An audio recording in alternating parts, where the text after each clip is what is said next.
did these two even get married? That's the question on anybody's mind when you come across the story of Abigail and Nabal. He was a rude, selfish, and foolish drunk, but he covered it all up with being wealthy, while she was a stark opposite, welcoming, beautiful, and full of wisdom. And if not for her wisdom, her husband would have gotten every member of their family killed. Maybe she married him for his money, who knows? Of course, this is not the only case of incompatible marriages in history or even presently. But how do people keep ending up with the wrong partners time and time again? How do you identify the right person for you? When searching for a life partner, it's essential to consider key factors that determine your compatibility with your intending spouse to avoid regret later in marriage. Here are 6 crucial areas to focus on, backed by biblical wisdom. Number 1. Look out for someone of the same faith as you. I am very sure that if you are a Christian, and I mean a genuine follower of Christ, you already know that you have no business with an unbeliever.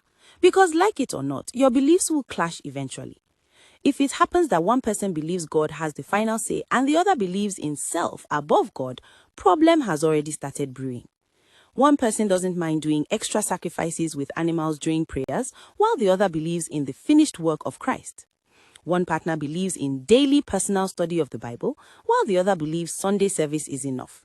Even if it doesn't seem to matter while you are both single, when you eventually marry and have kids, there may be an invisible war as to whose belief system the kids will follow. Believe me, you don't want to put your kids in such a difficult position. However, if you are an unbeliever, go ahead and marry your fellow unbeliever. Look at Ahab and Jezebel, perfect couple. Shared values and beliefs can foster a deeper connection because similar spiritual practices can bring you closer to each other as a family. Number 2, look out for someone with the same level of emotional intelligence as you. When you are with someone who has a similar level of emotional intelligence, you can communicate more effectively and navigate conflicts in a healthier way. Look for someone who can recognize, acknowledge, and manage their emotions. They can then equally be empathetic towards your feelings. Someone who can listen actively and respond thoughtfully. A partner who can manage conflict constructively. Number 3, look out for someone who is teachable. A spouse can be all shades of imperfect, but if he or she is teachable, then you have nothing to worry about. Look for someone who is open to learning, growing, and improving. Someone who is humble and willing to learn from their mistakes. A partner who values personal growth and development.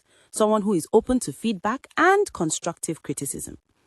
Number 4, look out for someone who has complementary visions to yours. Having complementary visions and goals can strengthen your relationship. You want to be a pastor and your intending spouse wants to be a runway model. This can never end well. Look for someone who shares your values and aspirations. Shared goals and aspirations can bring you closer together. Complementary strengths and weaknesses can create a balanced partnership. A shared vision for the future can provide direction and purpose for your union. Number 5, look out for someone you can respect. Respect is a fundamental aspect of any healthy relationship. Look for someone who commands your respect and admiration. Someone who values integrity, honesty, and transparency. A partner who is responsible, reliable, and trustworthy. Someone who, in turn, respects and values you as a person. Number 6, look out for someone you will be proud of. Look for someone who embodies qualities you admire and respect so that you are not always ashamed of them and refuse to show them off as your spouse. Someone who is making a positive impact in their environment. You do not want to be known as the spouse of the street thief or the wife of the man who swindles people. Look for a partner who is committed to personal growth and development, someone who values and pursues excellence in their endeavors. In summary, instead of praying for your spouse to die so you can remarry, take time to look out for these 6 things and save yourself the regret later in life.